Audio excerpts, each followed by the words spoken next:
Right, ladies and gentlemen, my name is Kieran and welcome back to a brand new episode of Fallout: The New Wasteland. Finally, yes, we are back to this series. I actually really miss doing it, and since I haven't been doing it as often as I would like, I'm actually trying to pull together a list of both DLC size mods and total conversion mods for Fallout 4 for a sort of like season 2 of the show, so yeah, just stay tuned for that. But yes, have you ever wondered, which knowing Fallout fans right now you definitely have, what Fallout 76 would look like and feel like if NPCs were there and the Scorched weren't even a thing? Well, I have a good treat for you today because I got in touch with a mod team who wished to bring back West Virginia to Fallout 4 in a brand new, massive mod.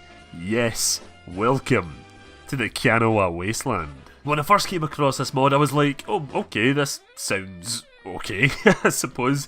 But when I dived more into details and got talking to a team member on the Discord, I got really more excited at the potential this mod actually has. So let's dive straight into details, no lollygagging, just fucking get right into it. So what actually is Project Kanawha? Well, Fallout Kanawha is set around the same time period as Fallout 76, in mostly the southern part of West Virginia. What's different here is that Kanawha doesn't actually follow the events of 76, but actually is set in an alternate sort of timeline and serves as more of a what if story if the story of 76 didn't actually occur.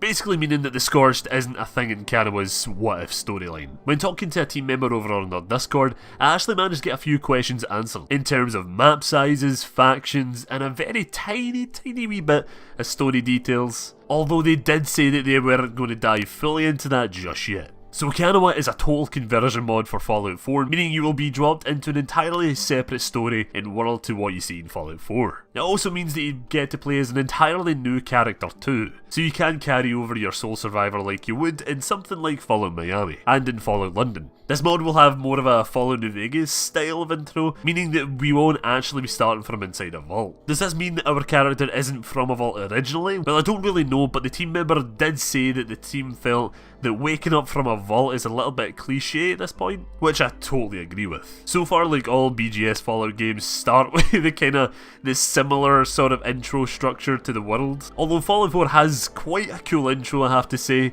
but it still follows that whole awakening inside a vault and going out to the world sort of process. They say that they've worked on an intro that will feel satisfying and believable and can easily allow for a multitude of character playstyles and backstories. So yeah, this could mean that our character at the start of the game is possibly given like a clean slate sort of, allowing the player to create their own past instead of just being given one. A major thing with this mod is the fact that right now there will be no returning factions from previous Fallouts. That's right, fucking finally, we get to see a Fallout story where the Brotherhood, or the Enclave, or the fucking NCR aren't shoehorned into the story. Fantastic, I'm glad. You guys know from previous videos how much I kind of get tired from experiencing the same old factions instead of introducing us to brand new ones. There's only so many times where the Brotherhood just comes to a new area and be like, hey, by the way, we're going to be taking over, we're going to make this place a safer place, you know, help us out. Or it's like, oh, the Enclave are back, those damn bad guys, we need to stop them, I'm fucking tired of that shit. And also the NCR, don't even get me started on the NCR. I bloody hate them. It's so, I think it's just like my personal hatred for the NCR. Like even in Fallout New Vegas when I'm playing that game, I don't think I've ever completed the NCR storyline when I started playing it and I'm like, do you know what? I really don't like these people, and then halfway through the story I just pull out a gun, clean out the camps. There was actually one time when I was playing a character in Fallout New Vegas and I actually did kill every single member of the NCR on the map, and I'm not even joking when I say that. But yeah, despite what Fallout 76 tried to do with the whole returning of the Enclave, and that's my dog, this mod will not have that, so thank you guys, thank you mod team for not doing that. The team say that they chose this route because they want to tell the story the way they want without having to rely on previously established characters or factions. That being said though, I did manage to get a tiny bit of information on factions in the mod. There will be 4 brand new big factions that are all on the brink of a civil war. Each faction is joinable with each one corresponding to a different playstyle. They also say that there will be incentives to side with each faction. This will probably be like, oh yeah, join the Brotherhood because you'll get power armor training, or like join the NCR because you'll get access to a shit ton of firepower. Kanawha also tries to separate themselves from 76 to avoid that confusion between the two projects. So this again probably means that the lore of the world will be much more different from each other, so don't expect the responders or something like that to pop up in your travels here. Now on to the map size. So just to get it out there, no, Kanawha will not be anywhere near as big as Fallout 76's Appalachia, because that would be just absolutely insane for a wee mod team. It would just be such a massive ambitious goal that could probably never be done unless you get like a 100-man mod team. So yeah, no, the map size is actually said to be around twice the size of Fallout 4's map, which is very cool and ambitious, I must say. Like, the team member was discussing it with me, and taking away the water from Fallout 4's original map, the actual map size isn't crazy big, so the desired map size isn't impossible to do, but it will take some time to develop. Speaking of the map, the team member I was talking to, actually, do you know what, I'm just gonna, like, I keep referring to him as, or him or her, I'm not too sure, as the team member. I'm just gonna call them by their name. So yeah, Sly. Hey Sly, how's it going? Nice to meet you last night. Because I'm just way too lazy to keep saying, the team member, every bloody time. I just can't be asked doing it.